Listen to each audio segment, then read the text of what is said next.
다른 환경에서 결혼했으니까 성격 차이가 있을 수밖에 없죠. 그런데 조금이라도 관심을 갖는 얘기를 하면 그 다음엔 조금씩 더 하고 또 그로 인해서 대화가 계속될 수 있어요.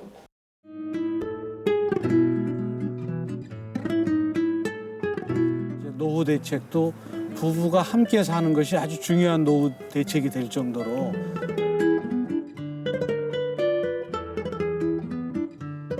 작은 배려가 결국은 이혼을 막는데 이혼의 원인을 초기부터 없애는 것이 중요합니다. 그러면 시간을 좀 거슬러 올라가서 얘기를 해보겠습니다. 왜 이 변호사라는 그 전문인이 되기 위해서는 사법고시 준비하실 때 좀 어떠셨어요? 조금 늦게 준비하신 걸로 제가 알고 있거든요. 네, 제가 이제 법대 출신이 아니고 그리고 군대를 마치고 그리고 30이 넘어서 독학을 했죠. 30이 넘어서 그렇죠. 그러면 네. 공부를 시작하신 거예요? 그렇죠. 늦게 시작한 것만큼 굉장히 열심히 했어요.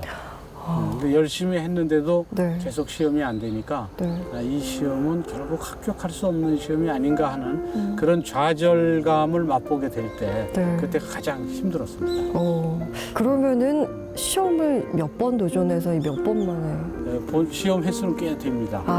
그래서 7번 7전 8기를 했죠.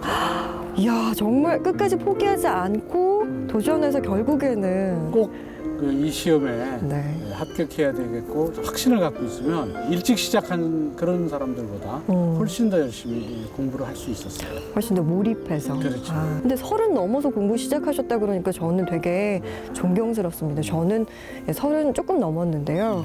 어제 일도 잘 기억이 안 나거든요.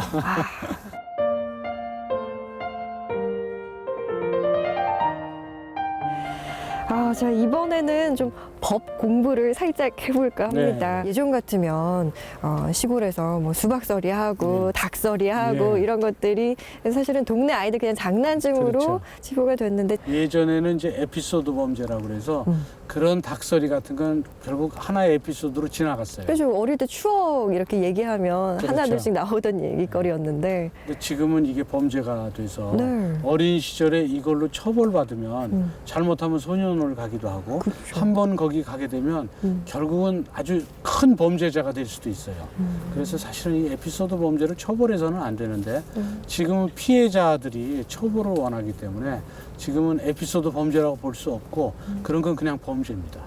그래서 그런 일을 해서는 안 되기 때문에 여러 가지 준법 정신에 대해서 어린 시절부터 알려줘야 되는 것이죠. 그렇죠.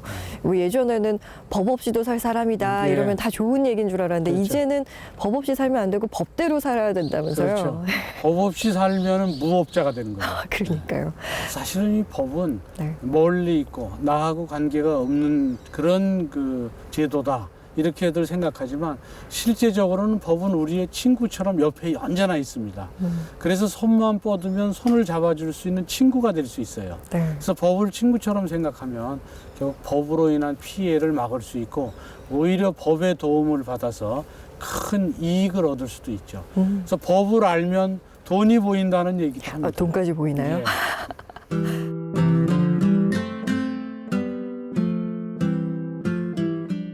사람들이 이제 이 결혼과 이혼에 관한 헤어지는 아픔을 겪기도 하잖아요. 근데 이제 지금 현재는 네.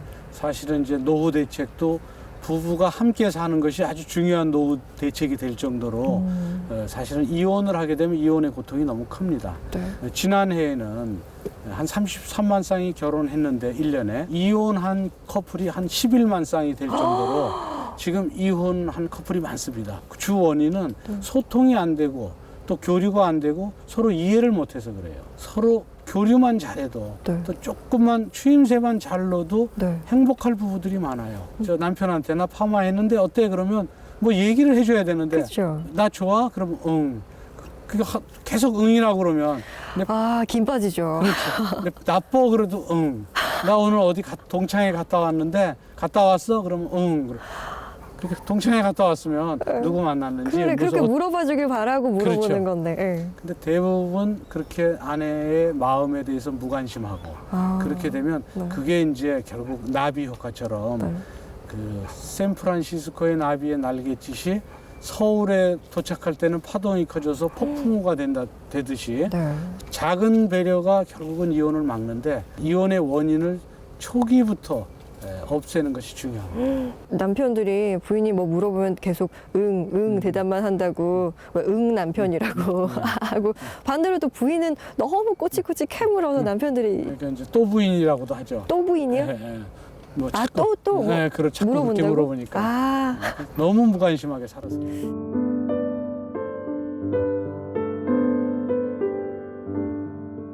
이제 이 법조인을 꿈꾸는 우리 어린 친구들도 참 많잖아요. 법조인을 꿈꾸는 청소년에게 혹시 해주고 싶은 말씀 있으시면 한 말씀 해주시죠. 결국 이제 법조인이라는 것은 이제 사실을 판단해서 네. 실체적 진실을 밝히는 것이기 때문에 네. 이 법리를 적용하는 것은 공부를 열심히 하면 되지만 사실을 판단하는 것은 사실 사회적인 경륜이나 경험 이런 게 필요합니다. 근데 경험은 나이가 들거나 또는 활동을 많이 하거나 사람을 많이 만나야 그런 경험이 생겨서 네. 그 심리를 파악하고 실체적 진실을 파악하는 데 도움이 되는데 젊을 때는 그런 경험이 없어서 직접 경험을 할 수 없으면 간접 경험을 하면 됩니다.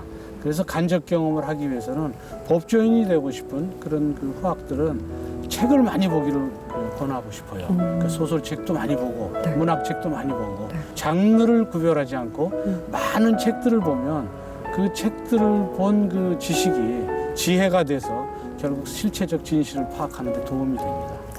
어릴 때부터 그럼 책 읽기를 그렇죠. 습관화해야 되죠. 습관화해서 친구들과의 어떤 대화나 의사소통하는 데 있어서도 진심을 들으려는 어떤 자세 이런 게 기본이 되어야 될 것 같네요. 그렇죠. 네. 그것도 아주 상당히 중요한 덕목입니다. 경청을 하고 또 단순히 경청에 끝나서는 안 되고 그 경청을 하면서 공감을 해야 됩니다. 그래서 그 공감이 이루어져야 상대방이 할 수 없는 얘기까지 다 하게 됩니다.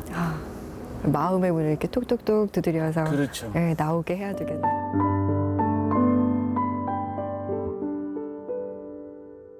앞으로 또 이루고 싶은 꿈이랄지 지금 목표로 삼고 있는 어떤 지점이 있나요? 아프리카의 속담에 빨리 가려면 뛰어가고 멀리 가려면 걸어가라 이런 속담이 있고 우리나라 속담에는 빨리 가려면 혼자 가고 네. 멀리 가려면 함께 가라라는 속담이 있어요. 아, 네. 그걸 둘을 합하니까 네. 멀리 가려면 함께 걸어가면 됩니다.